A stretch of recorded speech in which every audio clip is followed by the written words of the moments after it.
Arrhenius concept की बात करते हैं। आर्हेनियस थ्योरी के अनुसार एसिड क्या है, बेस क्या है, उसकी बात करते हैं। पहली बात ध्यान रखना, Arrhenius concept valid in aqueous solvent only.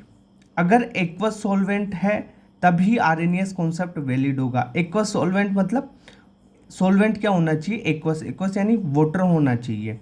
अगर वाटर में कोई H+ देता है सब्सटेंस तो वो होगा एसिड।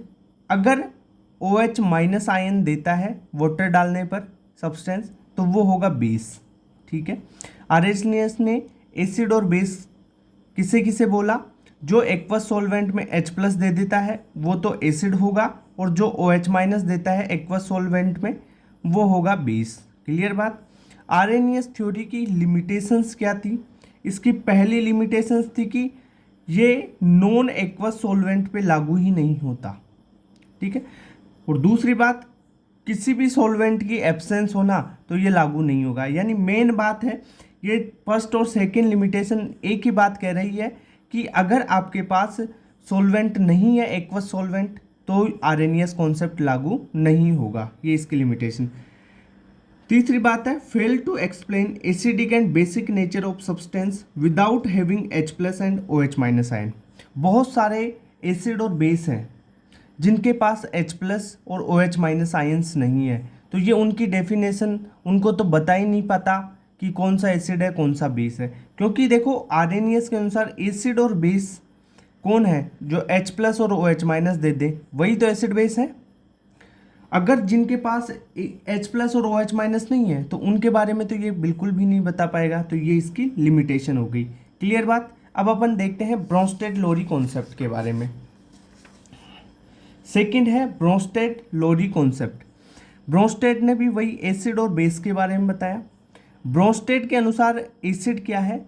जो H+ आयन दे देता है किसी भी सॉल्वेंट में, किसी भी सॉल्वेंट में। आर्हेनियस ने क्या बोला? Only aqueous solvent. और यहाँ पे ब्रोंस्टेड ने क्या बोला? एनी सॉल्वेंट, किसी भी सॉल्वेंट में H+ दे देगा वो एसिड होगा। और जो सब्सटेंस H+ एक्सेप्ट कर लेगा किसी भी सॉल्वेंट में, H+ एक्सेप्ट कर लेगा वो होगा बेस। समझ रहे हो?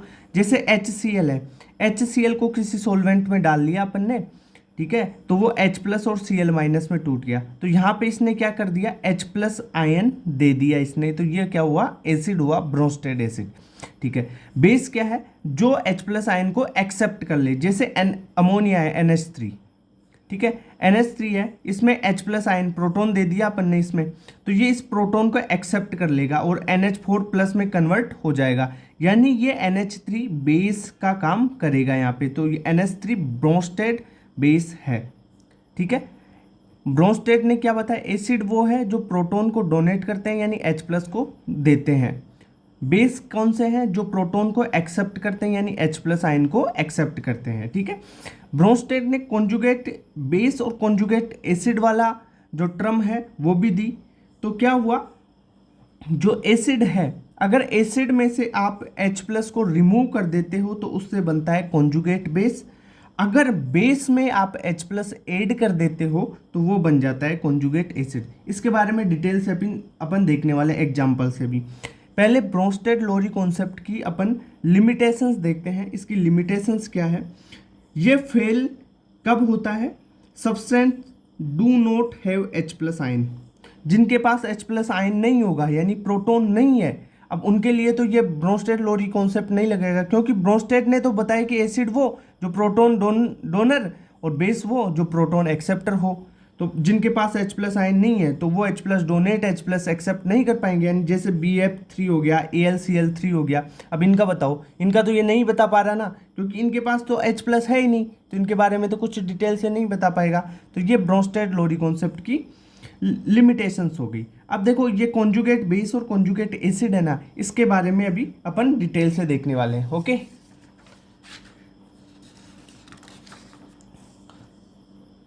कॉन्जुगेट एसिड क्या होगा और कॉन्जुगेट बेस क्या होगा उसके बारे में देखो। देखो जो कॉन्जुगेट एसिड है उसको आप बेस से फॉर्म करोगे और कॉन्जुगेट बेस को किससे फॉर्म करोगे? कॉन्जुगेट एसिड से। कैसे? अगर एसिड में से H+ आयन रिमूव कर देते हो, एसिड में से H+ आयन रिमूव कर देते हो तो कॉन्जुगेट बेस बन जाता है, और बेस में H+ आयन जोड़ देते हो, ऐड कर देते हो, तो वो कॉन्जुगेट एसिड बन जाता है। फॉर एग्जांपल से देखो, जैसे HCl है, यहाँ पे देखो इसको, जैसे HCl है, अब इस HCl में से आपने रिमूव कर दिया H+, यानी एसिड में से H+ को रिमूव करोगे तो कॉन्जुगेट बेस बनेगा ना।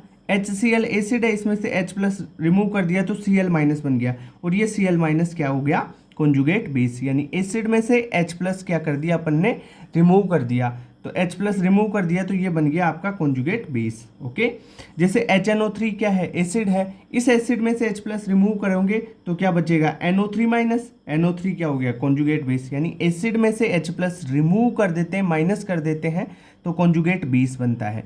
और बेस में H+ जोड़ेंगे तो कॉन्जुगेट एसिड, जैसे बेस OH- बेस है, इसमें H+ जोड़ दो तो H2O बन गया, H2O कॉन्जुगेट एसिड की तरह काम करेगा यहाँ पे। जैसे NH2- है, NH2- बेस है, ठीक है, इसमें H+ जोड़ दो तो NH3 बन गया, ये इसका कॉन्जुगेट एसिड हो गया। क्लियर बात? अरे ये चीज़ समझ में आई कुछ? देखो एक बात और ध्यान रखना, अगर एसिड स्ट्रोंग है तो उसका कॉन्जुगेट बेस बनेगा ना, वो वीक बनेगा।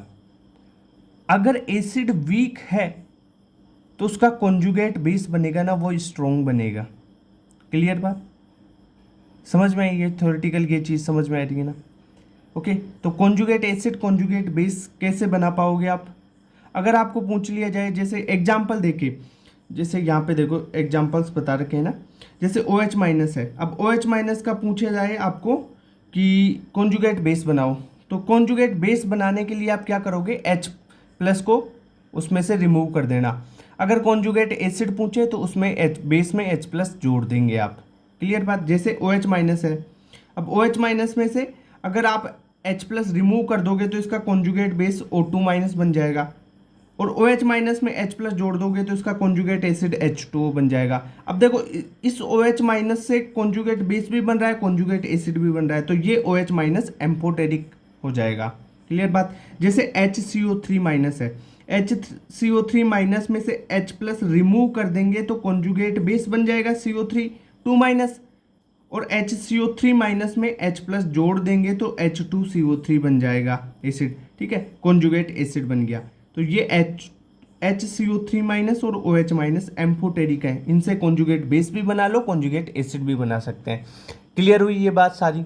समझ में आई? ओके, नेक्स्ट लुईस कॉन्सेप्ट के बारे में अपन देखते हैं। लुईस कॉन्सेप्ट क्या बोलता है? एसिड और बेस की डेफिनेशन बताएगा ये। लुईस के अनुसार एसिड कौन है, जो इलेक्ट्रॉन को एक्सेप्ट करते हैं उन्हें बोलते हैं अपन एसिड, और लुईस के अनुसार बेस कौन है, जो इलेक्ट्रॉन को डोनेट कर देते हैं, इलेक्ट्रॉन डोनर, वो होते हैं बेस। क्लियर बात? जनरली इलेक्ट्रोफिलिक नेचर वाले होते हैं एसिड, और न्यूक्लियोफिलिक नेचर वाले होते हैं बेस। अब देखो इलेक्ट्रोफिलिक यानी इलेक्ट्रॉन को प्यार करने वाले, इलेक्ट्रॉन एक्सेप्टर ही हो गए, और न्यूक्लियोफिलिक न्यूक्लियस को चाहने वाले, तो इलेक्ट्रॉन को डोनेट करने वाले, सेम बात है। क्लियर बात? ओके, एसिड के example incomplete octet with vacant orbital, जैसे CH3+ हो गया, AlCl3 हो गया। यहाँ पे बेस के एग्जांपल जैसे NH3 हो गया, यहाँ पे लोन पेयर है ना इसके पास, SF4 हो गया। एक आप याद रखना, एक स्टेटमेंट बताता हूँ, all Bronsted base are Lewis base but all Bronsted acid are not Lewis acid, क्योंकि लुईस एसिड में तो इलेक्ट्रॉन एक्सेप्टर हो गया, और यहाँ पे बेस क्या है, लुईस में इलेक्ट्रॉन डोनर है ना, इलेक्ट्रॉन डोनर मतलब इसका न्यूक्लियोफिलिक नेचर है।